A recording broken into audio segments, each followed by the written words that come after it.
Como posso entender um Deus onipotente e onisciente que permitiu deixar o homem, criatura feita à sua imagem, cair nesta que hoje é a maior desgraça da terra? Ou seja, por que o plano de Deus tinha que passar por esse caminho? Refiro-me ao caminho de ter deixado o homem no jardim, que tem uma pedra de tropeço, que seria a serpente.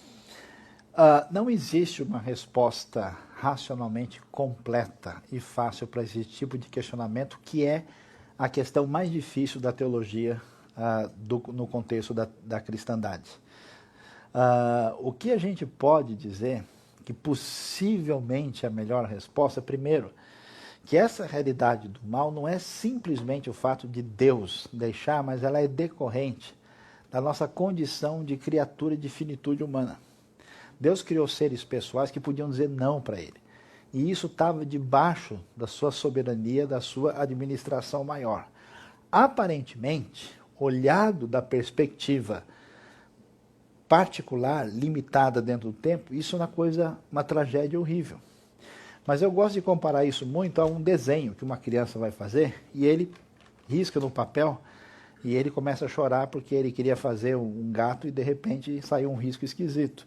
Aí o pai vai lá, pega e a partir daquele risco constrói uma coisa mais bonita ainda. O que a Bíblia vai dizer para a gente, e não tem nenhuma solução, porque o problema do mal no mundo não é um problema para o pensamento cristão, é um problema para o ser humano, em todos os aspectos. Não tem nenhuma outra ideologia ou forma de pensamento teológico, filosófico, que explique isso de maneira mais adequada.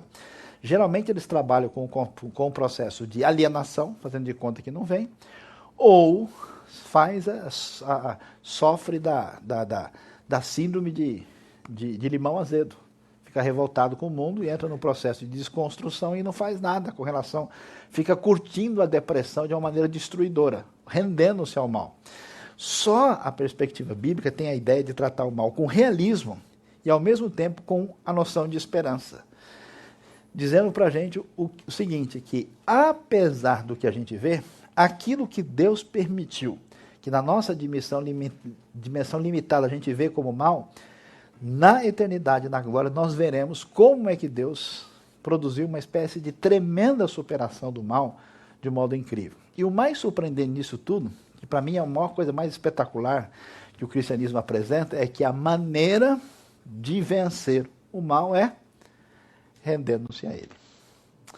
Jesus vence a morte morrendo, a gente vence o ódio perdoando, a gente vence por um processo absolutamente incrível, em que Deus se faz homem, morre e experimenta o sofrimento em nosso lugar, e aquilo que parece a pior desgraça e derrota de Deus perante o mal se torna a sua grande vitória.